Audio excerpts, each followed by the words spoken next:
পৃথিবীর সব মানুষ যদি একত্রিত হয়ে বলে যে এই মানুষটার ভালো করব, আর শুধুমাত্র আল্লাহ যদি চান ভালো করব না, একটু বলেন তো কোনটা হবে? সবাই একটু বলেন। আল্লাহ যদি মনে করেন ভালো করব না, আর পৃথিবীর সব মানুষ ধরেন মনে করে যে ভালো করব, চেষ্টা করলো তাকে উপরে উঠানোর জন্য, সহযোগিতা করার জন্য, কোনটা হবে? আল্লাহ যেটা চান সেটা হবে কিনা আওয়াজ দিয়ে বলেন। সেটাই হবে। তো সুতরাং আমরা সেটাই পাই যেটা লেখা আছে, সেটাই পাই যেটা আল্লাহ দেন। যতটুকু আল্লাহ আমাদের জন্য লিখেছেন ওটুকুই আমরা পাবো, এর বেশি কখনোই আমরা কোশ্চিনকালেও পাবো না। এই বিশ্বাস কি আমাদের আছে? এই বিশ্বাস যদি আমাদের থাকে তাহলে আমাদের আর দুঃখ হবে না। আচ্ছা আমি গরিব, সমস্যা নাই, আল্লাহ এটুকুই আমার জন্য রেখেছেন। হতে পারে আল্লাহ তাআলা আমাকে আখিরাতে বেশি করে দেবেন। আলহামদুলিল্লাহ আলহামদুলিল্লাহ নাহমাদুহু ওয়া নাস্তাঈনুহু ওয়া নাস্তাগফিরুহু ওয়া নাউযু বিল্লাহি মিন শুরুরি আনফুসিনা মান ইয়াহদিল্লাহু ফালা মুদিল্লা লাহু ওয়া মান ইউদ্লিল ফালা হাদিয়া লাহু ونشهد أن لا إله إلا الله وحده لا شريك له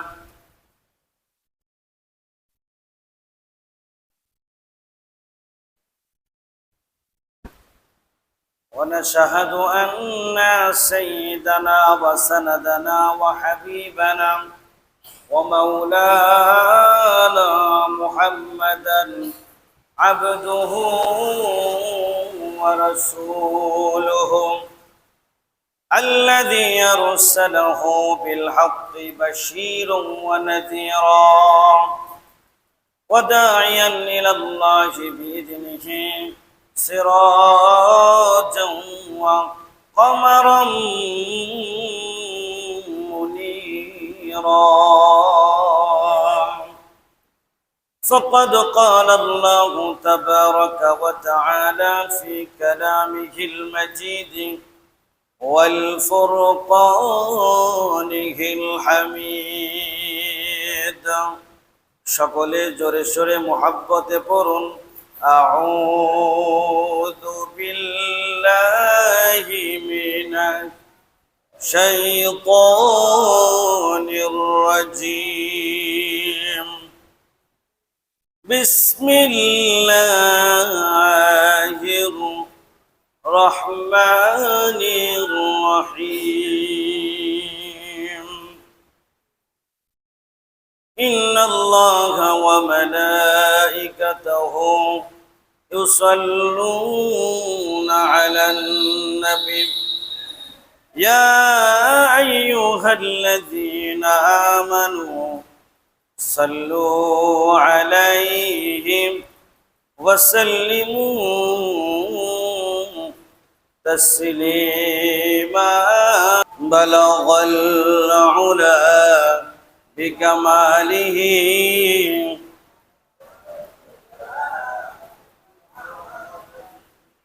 হাসনাত জামি.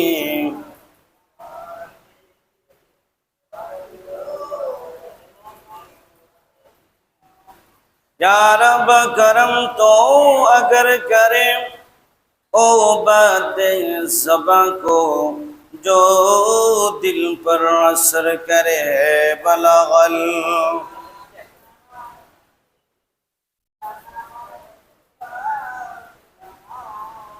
हसनत जमी.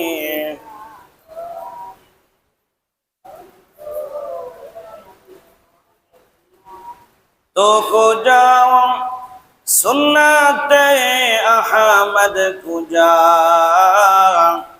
ब मुहम्मद कई बुअद निस्बत तुरा. बलगल उला बिकमालिही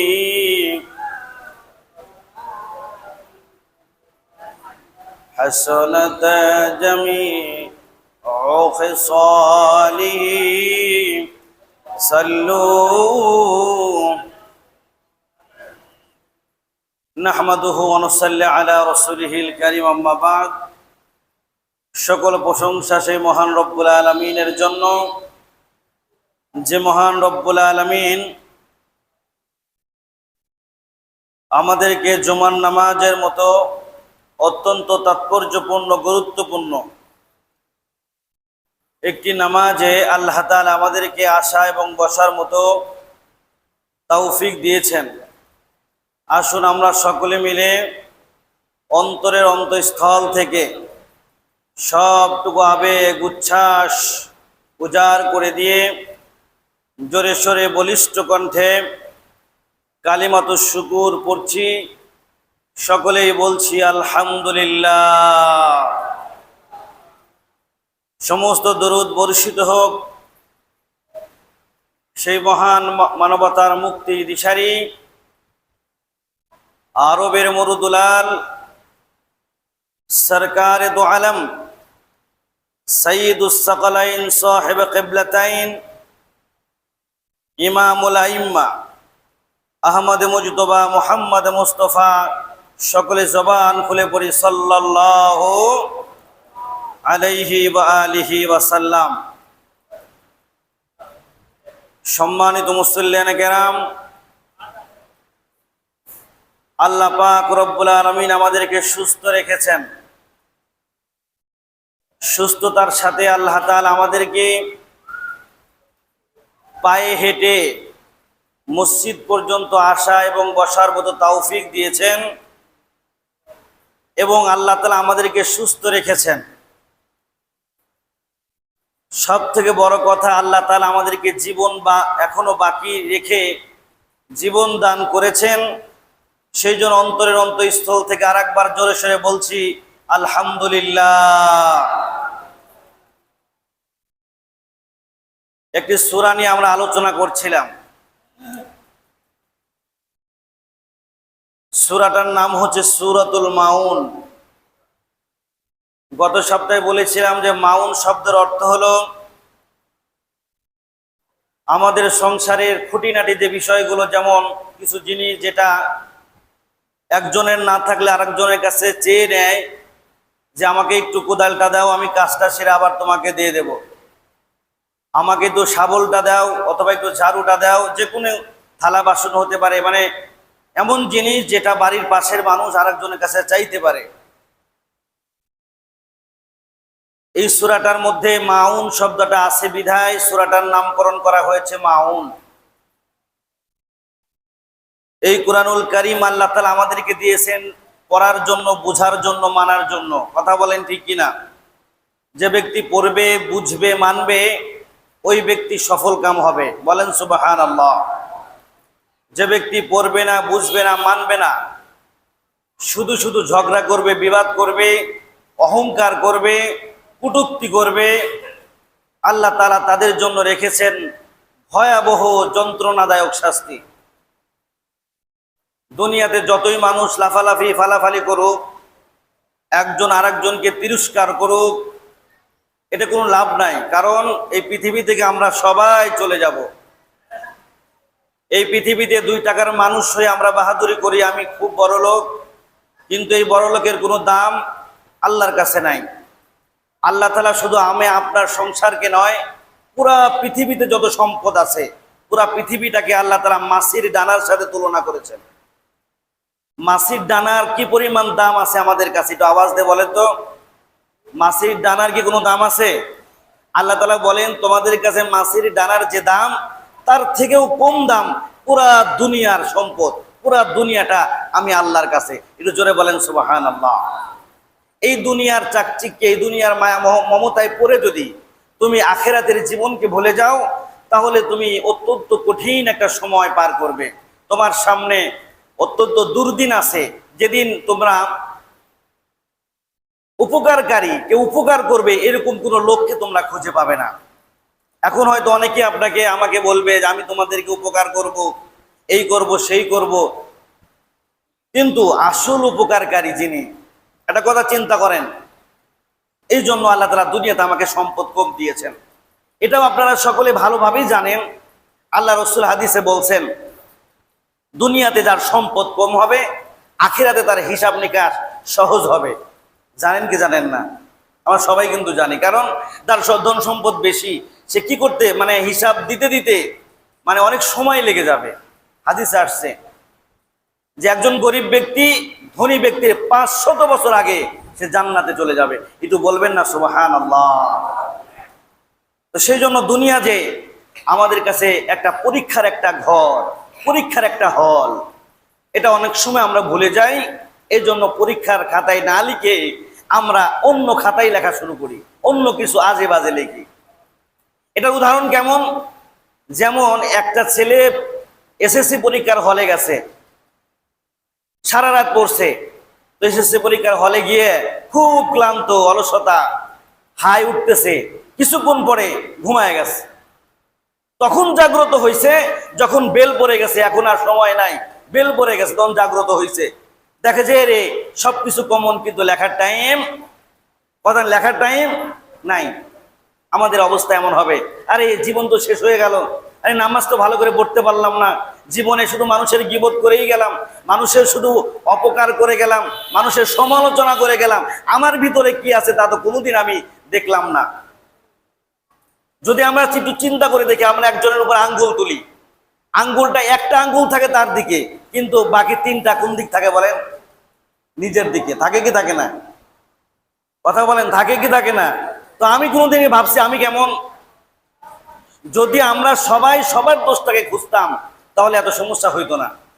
আমাদের সমস্যাটা হলো কি জানেন, আমরা দোকানে বসে নিজের সমস্যা হাজার থাক, মানুষের সমস্যারই সমালোচনা করি, গীবত করি, শিকায়েত করি। অবস্থাটা এমন যে ঝাঁঝর, সে বলতেছে সুস তোমার কেন পিছনে ফোঁটা, অথচ ঝাঁঝরের ফোঁটার অভাব নাই। তাহলে আমরা যদি নিজেকে নিয়ে একটু ভাবতে পারি তাহলে আমাদের জীবনটা আরো সুন্দর হবে। তো গত সপ্তাহে আমরা বলতেছিলাম যে তারা মিথ্যা মনে করে কর্মফলকে। আমরা যা করছি, এই যে একটা কর্মফল আছে, কর্মদিবস আছে, যার নাম হাসরের মাঠ, এটা কি অবিশ্বাসের কোনো কিছু আছে? ওই মাঠে দাঁড়িয়ে প্রত্যেকটা মানুষকে হিসাব দিতে হবে। তবে তারা ভয় করে না যারা ওই কর্মদিবসকে অস্বীকার করে। এমন তারা এতিমকেও সম্মান করে না, ধাক্কা দেয়, ধমক দেয়, এতিমের মাল ভক্ষণ করে।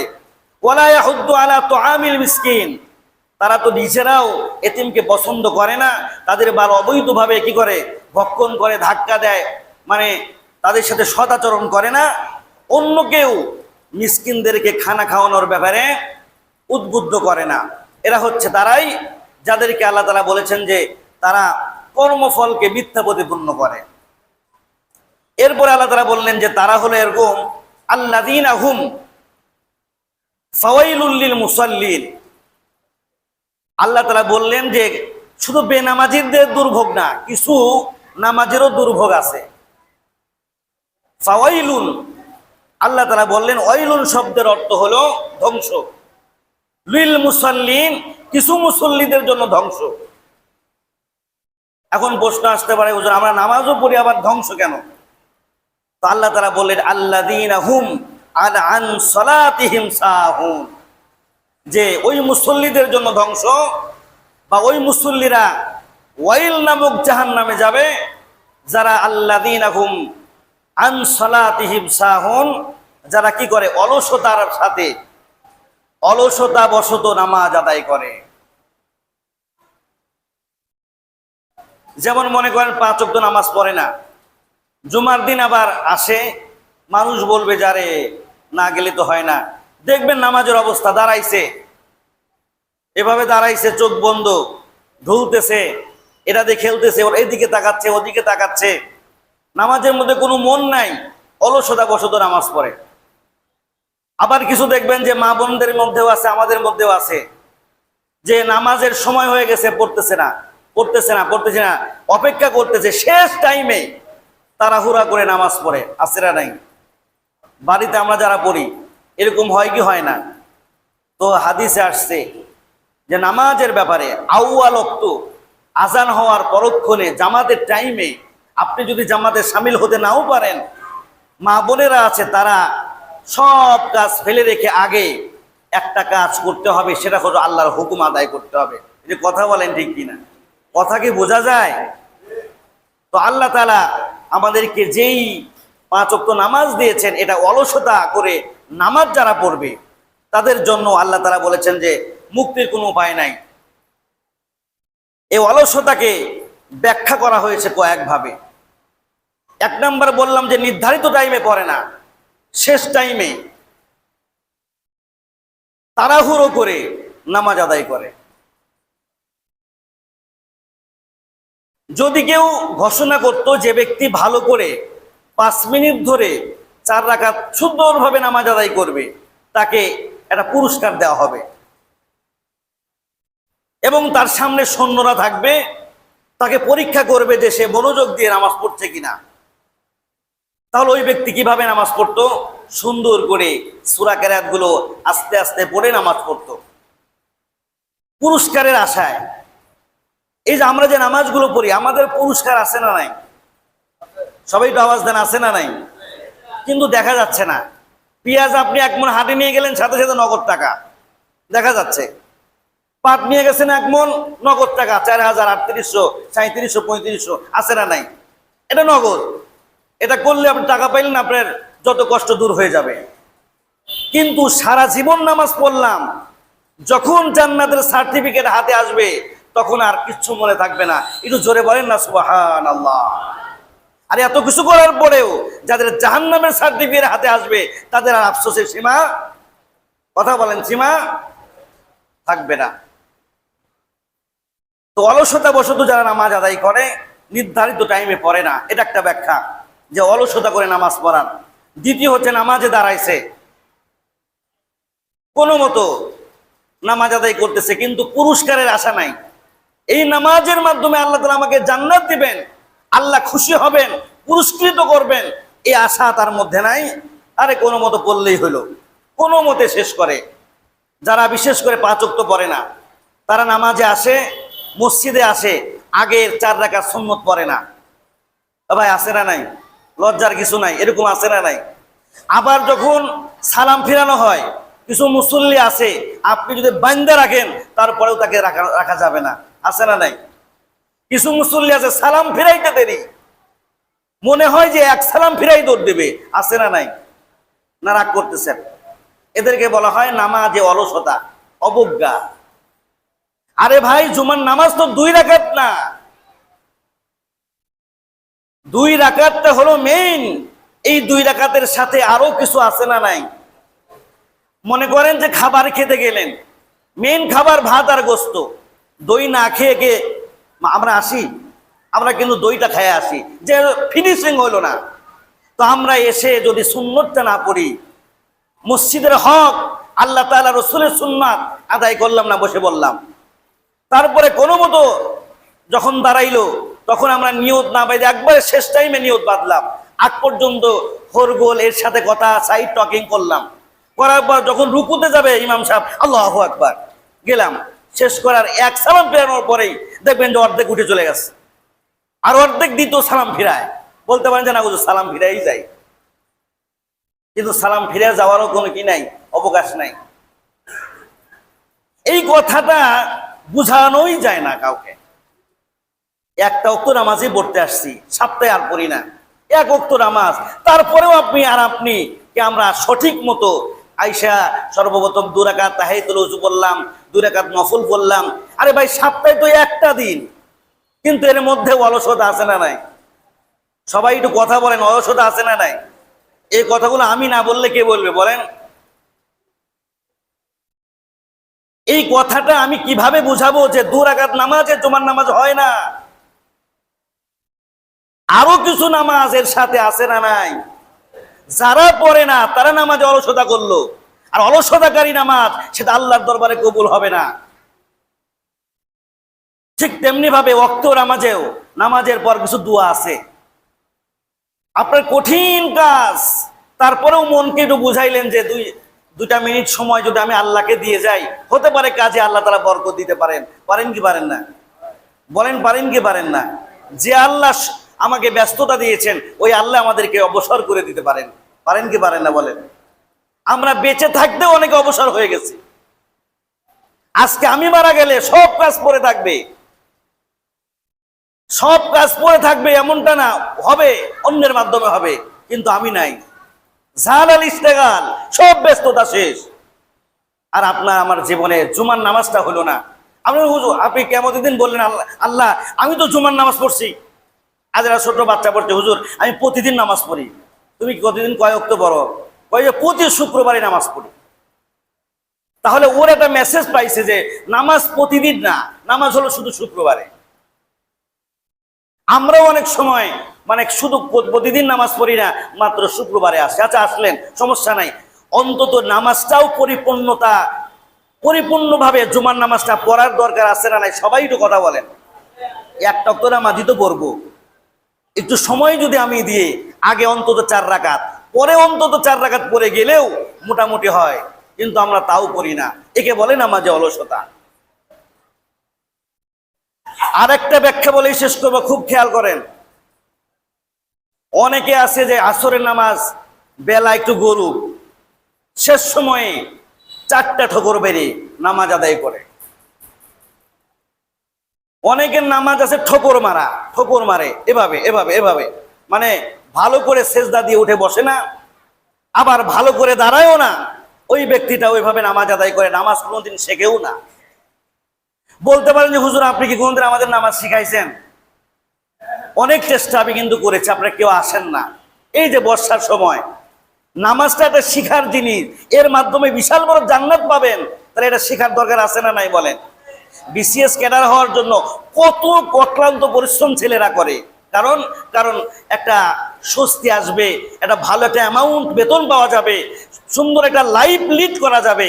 আর আমি জান্নাত পাবো যেখানে কোনো চিন্তা নাই, সুন্দর একটা লাইফ লিড করব, মানে কোনো সীমানা নাই, মানে অসীম একটা সময়ের জন্য। কিন্তু তা আমরা সে ব্যাপারে কোনো শিখলাম না, সে ব্যাপারটা নিয়ে একটু গুরুত্ব দিলাম না, অলসতার সাথে কোনো মতো নামাজ আদায় করে চলে গেলাম। যারা আমরা জুমায় আসি, জুমার নামাজটাও ঠিক মতো পড়ি না, 2 রাকাত, মাত্র 2 রাকাত। আমি আপনাদের কাছে একটা কথাই জিজ্ঞাসা করবো, এই 2 রাকাত আপনি কোথায় পাইছেন?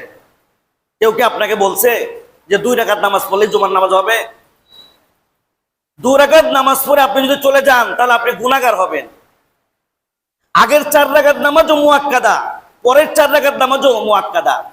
যদি এই নামাজগুলো, একে বলা কবলাল জুমা, আর এটা বলা হয় বাদাল জুমা, এই বিষয়গুলো আমরা জানিই না, এই বিষয়গুলো জানিই না। মনে করি যে মোনাজাত না ছাড়াও তো নামাজ হয়, আমরা আগেই চলে যাই। কতবার বলি যে একটু নামাজটা পড়ে যান। তবে আজকে আমি আপনাদেরকে শেষ একটা কথা বলি, কিছু মনে করেন না, কেউ রাগ করেন না। যদি কেউ মনে করেন যে আপনি চলে যাবেন, খুব দরকার বাড়িতে গিয়ে আপনি নামাজটা পড়বেন। আর যদি আপনি আগে 4 রাকাত পরে 4 রাকাত না পড়েন, তাহলে ধরে নেবেন আপনার নামাজ হয় নাই, আপনি জুমার নামাজও পড়েন নাই, এটা ধরে নেবেন। শুধুমাত্র হাজিরা দিয়া মানুষকে দেখায় কোনো লাভ নাই। সেই জন্য অন্তত মসজিদে এসে 2 রাকাত নামাজ পড়বেন, আগে আগে আসার চেষ্টা করবেন। প্রথমে 2 রাকাত একটু নফল পড়ে নেবেন, তারপরে 4 রাকাত নামাজের সময় দেওয়া হয়, 4 রাকাত পড়বেন সঠিকভাবে, ঠোকর দিয়ে না। আলহামদুলিল্লাহ সূরা পড়তে অন্তত 30 সেকেন্ড সময় লাগে, আর আমরা দেখি অনেকে 20 সেকেন্ডে তারা রুকু দিয়ে শেষ, তারপরে 1 মিনিটে 2 রাকাত নামাজ শেষ। আছে না নাই? সুবহানা রাব্বিয়াল আলা কখন বললেন? সুবহানা রাব্বিয়াল আযীম অন্তত 3 বার বলা। ঠিক আছে, আপনি কখন বললেন? সই শুদ্ধ করে কোরআন তেলাওয়াত আপনি কখন করলেন? আর বললেন হুজুর আমি তো নামাজি। ভিতরগত আপনি যদি নিজেকে নিয়ে খেয়াল করেন, তাহলে দেখবেন যে আসলে আমাদের নামাজটা সঠিক কায়দায় হচ্ছে না। এই কারণে নামাজ আমাদেরকে অশ্লীল কাজ থেকে বিরত রাখতে পারছে না। সর্বশেষ কথা, এটা না বললে কেমন যেন হবে, এটা আমি আল্লাহকে হয়তো দায়ী থাকবো। অনেকে রাগও করেন এই সমস্ত আলোচনা করলে। সামনে রবিউল আউয়াল, আপনারা জশ্নে জুলুসে যাবেন, এতটুকু বলবো, আমি দোষ নিব না, আমি আপনাদেরকে যেতেও মানা করব না। এখন নেটের যুগ, আপনারা হক্কানি কোন আলেমের কাছ থেকে জশ্নে জুলুসের দলিল নিয়ে আপনারা একটু তারপরে যায়েন।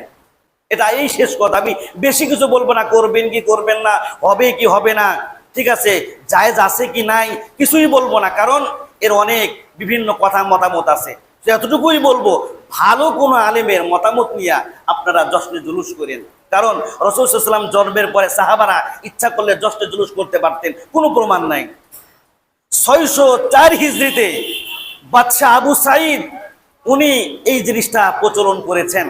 তারপরে আমার কথা আপনাদের বিশ্বাস করার দরকার নাই, আপনার নেটে সার্চ দিয়া, আরো সময় আছে তো কয়েকদিন, আজকে 4ই রবিউল আউয়াল, আপনি একটু দেখা তারপরে যেটা সঠিক সেটা মানার চেষ্টা করবেন। এতে করে আমরা আল্লাহর কাছে গিয়ে রসুলের কাছে শাফায়াত পাবো।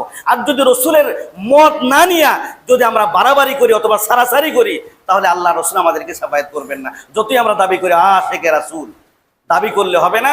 আল্লাহ রসুল যা করতে বলেছেন সাহাবীরা, আচ্ছা একটা কথা, শেষ কথা বলি, আমাদের থেকে কি সাহাবীরা রসুলকে কম ভালোবাসতেন? সবাই এক বাক্যে বলেন, আমাদের থেকে সাহাবীরা কি রসুলকে কম ভালোবাসতেন? তাহলে সাহাবীরা যা করেছেন আমরা তাই করব। যদি ওনারা মিছিল করেন আমরা করব, ওনারা যদি না করে থাকেন আমরা করব না ইনশাআল্লাহ। আল্লাহ তাআলা আমাদেরকে সঠিক বুঝার তৌফিক দান করেন এবং কোনো ব্যক্তিকে সমালোচনা করেন না। আমি কিন্তু বলি নাই যে মিছিলে যায়েন না, এ কথা আমি বলি নাই। আমি যেটা বললাম সেটা মেসেজটা হলো সঠিক মেসেজ নেন। আপনারা ভালো কোনো আলেমের মত নিয়া সার্চ করে তারপরে আপনারা জশ্নে জুলুস করেন, আমার কোনো কি নাই, দায় দাবি নাই, আপনারা করতে পারেন। আল্লাহ তাআলা আমাদেরকে সঠিক বুঝার তৌফিক দান করেন। আমার কেউ শত্রুতা করেন না, আমি কিন্তু না বা হ্যাঁ কিছুই বলি নাই।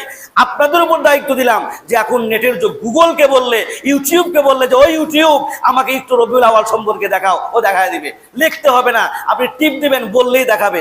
দেখায় কি দেখায় না? যুবকরা বলো দেখায় কি দেখায় না? সুতরাং এখানে আর দায়ী করার কেউ নাই, এখন ডিজিটাল যুগ। আল্লাহ তাআলা আমাদেরকে বোঝার তৌফিক দান করেন। সকলে বলে আল্লাহুম্মা আমিন। যারা সুন্নত পড়েনি কাবলাল জুমা 4 রাকাত সুন্নত পড়েনি।